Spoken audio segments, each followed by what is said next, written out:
আমি দেখো ভাগ্যের দোষে আজ আমি পথে পথে ঘুরছি।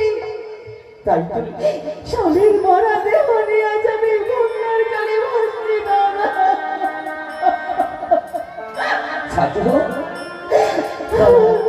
কত সুন্দর আমাদের বোনকে মানিয়েছে না?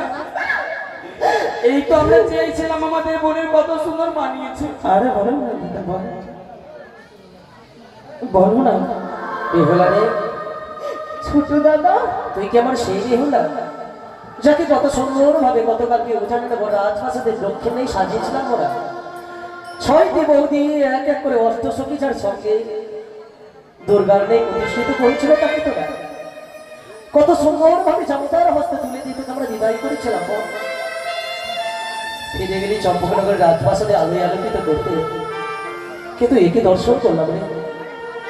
যেই পরনে ছিল তোর লাল বেনারসি, সেই পরনে পরে রয়েছে সাদা শেষ বস্ত্র, মস্তকের চুলগুলো আউলে গেছে। বলতো তোকে যে মানাই রে, এই পরিবেশে তোকে যে একটু কোনো মানায় না, বল মানায় না। সবার কপালেতে সব সুখ সয় না দাদা। তাই আজ আমার এই দিন হয়েছে, আজ আমি স্বামী হারা হয়ে গেছি, স্বামী হারা হয়ে গেছি দাদা। ওরে নিষ্ঠুর নিয়তির খেলা করে কাপড়ে কার কপালে কি আছে কে জানে। বল অমন করে কাঁদিস রে।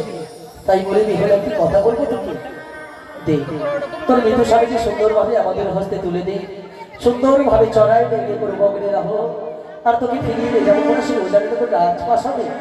যাবো না, যাবো না আমি। কেন যাবো বাপের বাড়িতে? কিসের জন্য যাবো? আমি কিছুতেই বাপের বাড়িতে ফিরে যাবো না। ও ফিরে চলো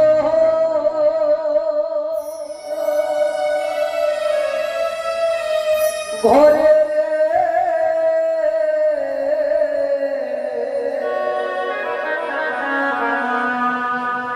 ওরে সাধে বেহুলা রে,